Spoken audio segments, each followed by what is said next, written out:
बहुत बड़ा राज्य था जिसका राजा बहुत ही शक्तिशाली और दयालु था, लेकिन वो बूढ़ा हो चुका था। उसकी 7 रानियां और एक बेटी थी जो बहुत ही सुंदर और होशियार थी, लेकिन उसकी शादी नहीं हो रही थी, जिस वजह से राजा बहुत ही चिंतित रहता था। मेरी बेटी अब जवान हो गई है, उसके अलावा मेरी कोई संतान भी नहीं है। अगर उसकी शादी नहीं हुई तो मेरे मरने के बाद मेरे राज्य का क्या होगा? कौन मेरा राजपाट संभालेगा? महाराज, आज रूपवती ने एक और लड़के को भगा दिया। हम हार गए हैं अपनी पुत्री को समझाते समझाते। अगर उसने विवाह नहीं किया और इस राज्य को नया राजा नहीं मिला तो हमारी मृत्यु के पश्चात हमारा राज्य असुरक्षित हो जाएगा और हमारे पड़ोसी राज्य के राजा हमारे राज्य पर आक्रमण कर देंगे, और हम नहीं चाहते कि ऐसा हो।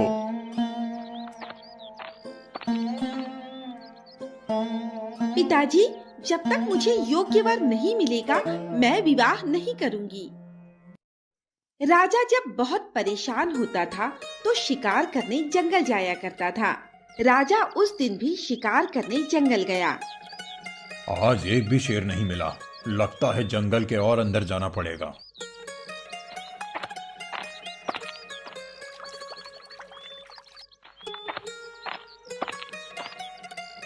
इस घने और खतरनाक जंगल में ये सुंदर कन्या क्या कर रही है? राजा उस लड़की की नीली आंखों और सुंदरता पर मोहित हो जाता है और उसका पीछा करने लगता है। राजा समझ रहा था कि वो लड़की नहीं जानती थी कि वो उसका पीछा कर रहा है। तुम कौन हो और मेरा पीछा क्यों कर रहे हो? मैं राजा वीर प्रताप हूँ और तुमसे विवाह करना चाहता हूँ। ऐसा कभी नहीं हो सकता। तुम मेरी बेटी से विवाह नहीं कर सकते। मैं आपकी बेटी से बहुत प्रेम करता हूँ और उससे विवाह करने के लिए कुछ भी करूँगा। ठीक है, तुम अपनी 7 रानियों और बेटी को बंदी बनाकर मेरे पास छोड़ दो। उसके बाद तुम मेरी बेटी से विवाह कर सकते हो। ठीक है, मैं ऐसा ही करूँगा। दोनों माँ बेटी जादूगरनियां थीं। अपने जादू से उन लोगों ने राजा के बारे में सब कुछ जान लिया था। राजा अप्सरा के वश में था, इसीलिए उसने उस बूढ़ी औरत की बातों में आकर अपनी पत्नियों और बेटी को बंदी बनाकर उसके पास ले गया। ना जाने महाराज ने हमें किस जुर्म की सजा दी है। कितने दिन बीत गए इस बंदी गृह में, न जाने हम यहाँ से कब आजाद होंगे। ये बूढ़ी औरत तो हमें पेट भर के खाने को भी नहीं देती। हाँ, ऐसा ही रहा तो हम बहुत जल्द ही भूखे मर जाएंगे। ऐसा कुछ नहीं होगा, मैं आप सबको यहाँ से आजाद करवाऊंगी।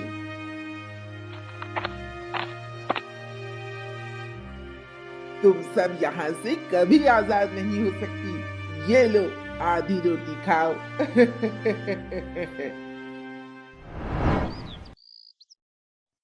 महाराज, जो भी हमारा विरोध करे और राज्य में घुसने की कोशिश करे उसे बंदी बना लिया जाए।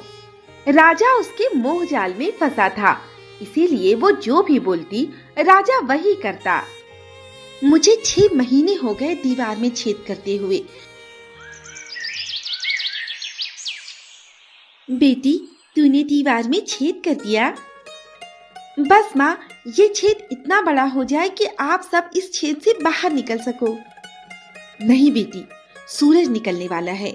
सूरज निकलते ही वो बूढ़ी औरत यहाँ आएगी और अगर उसने तुझे दीवार में छेद करते देख लिया तो हम में से कोई आजाद नहीं हो पाएगा। तू हम सब में सबसे दुबली है, इसीलिए तू सिर्फ इतना बड़ा छेद कर कि तू बाहर निकल सके। उसके बाद तू मदद लेकर आना और हमें भी आजाद कराना। ठीक है माँ। अब मैं क्या करूं? किससे मदद मांगूं? मुझे तो राजमहल तक जाने का रास्ता भी नहीं पता। रूपवती भागते भागते दूसरे राज्य पहुंच जाती है, जहां उसकी मुलाकात वहां के राजकुमार से होती है। मैं राजीव, और तुम कौन हो और यहाँ क्या कर रही हो? मैं 7 रानियों की एक बेटी राजकुमारी रूपवती हूँ। मेरी सभी माँओं को एक बूढ़ी औरत ने बंदी बना लिया है। मैं उन्हें आजाद कराने के लिए मदद मांगने आई हूँ। क्या तुम मेरी मदद करोगे? मैं एक शर्त पर तुम्हारी मदद करूंगा। तुम्हें मुझसे विवाह करना होगा। हाँ ठीक है, मैं अपनी माँओं को आजाद करवाने के लिए तुमसे विवाह करने के लिए तैयार हूँ, लेकिन मैं तुमसे विवाह तभी करूँगी जब तुम उन्हें आजाद करवाओगे। ठीक है, मुझे उस बूढ़ी औरत के पास ले चलो।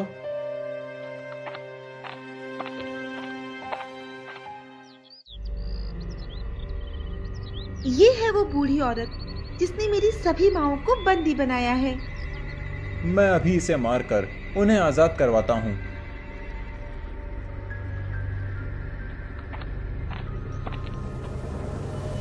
तू कौन है और तू क्या चाहता है? जिन्हें तुमने बंदी बनाया है, मैं उन्हें छुड़ाने आया हूँ। तो तुझे वो राजकुमारी लेकर आई है। अब तू भी उन सब की तरह मेरे पास कैद रहेगा। ये सब देखकर रूपवती बहुत ज्यादा डर गई और एक बार फिर से भागकर जंगल से बाहर निकल गई।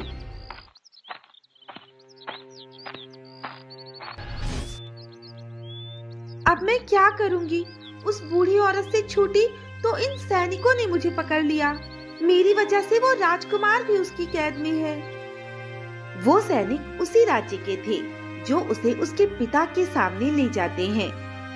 महाराज, ये लड़की हमारे राज्य की सीमा में घुसने की कोशिश कर रही थी। हम इसे बंदी बनाकर आपके सामने लाए हैं। इस लड़की को कैद खाने में डाल दो।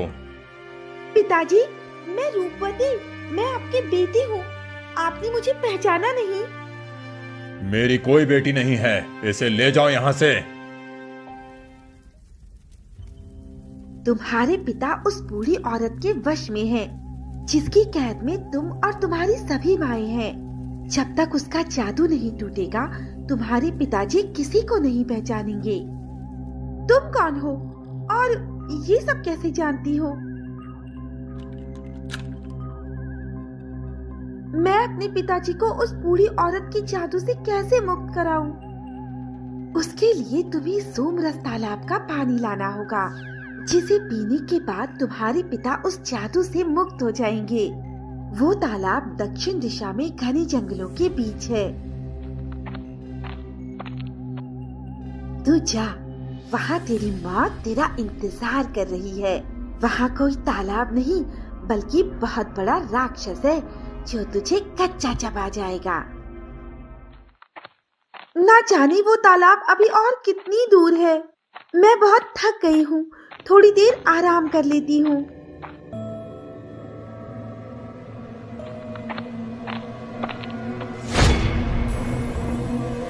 मुझे छोड़ दो, मुझे छोड़ दो। मैंने तुम्हारा क्या बिगाड़ा है? ये तो मुझे पकाकर खा जाएगा।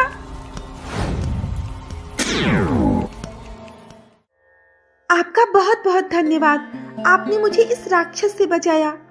आप कौन हो? मैं सफेद चुड़ैल हूँ। तुम यहाँ क्या कर रही हो?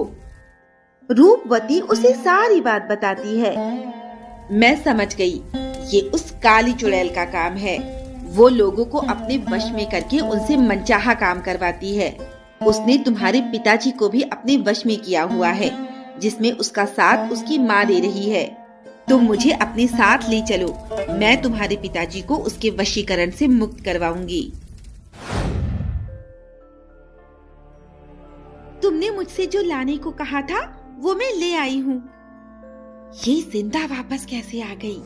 मैंने तो उसे उस राक्षस के पास भेजा था, और ये अपने साथ क्या लाई है? वो राक्षस इसे नहीं मार सका? कोई बात नहीं, इसे अब मैं मारूंगी। ये एक औरत है, मैं इसे अपने वश में नहीं कर सकती, इसीलिए इसे मारना होगा। अगर मेरी माँ की कैद में रहती तो अपनी माँ की तरह जिंदा रहती।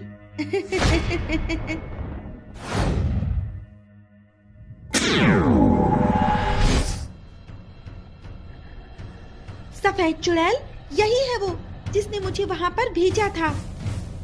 इन दोनों को पकड़ लो। हाँ, मुझे रस्सियों में किसने बांधा? किसकी इतनी हिम्मत हुई? मुझे अभी आजाद करो। पिताजी, आप इस औरत के वश में थे और वही कर रहे थे जो ये औरत करने को कह रही थी। रूपवती अपने पिता वीर प्रताप से अप्सरा के बारे में सब कुछ बता देती है और वीर प्रताप और सफेद चुड़ैल को उस बूढ़ी औरत के पास ले जाती है, जहां उसकी सातों माएं और राजकुमार राजीव कैद थे। सफेद चुड़ैल उसे भी पत्थर की मूर्ति बना देती है और उन सभी को आजाद करा देती है। बेटी, तुमने हम सबको इस जादूगरनी से बचा लिया। बेटी, अगर तुम नहीं होती तो हमारे राज्य का क्या होता? तुम 7 माओं की एक बहादुर बेटी हो। अपने वचन के अनुसार राजकुमारी रूपवती राजकुमार राजीव से विवाह कर लेती है। इस प्रकार वीर प्रताप चिंता मुक्त हो जाते हैं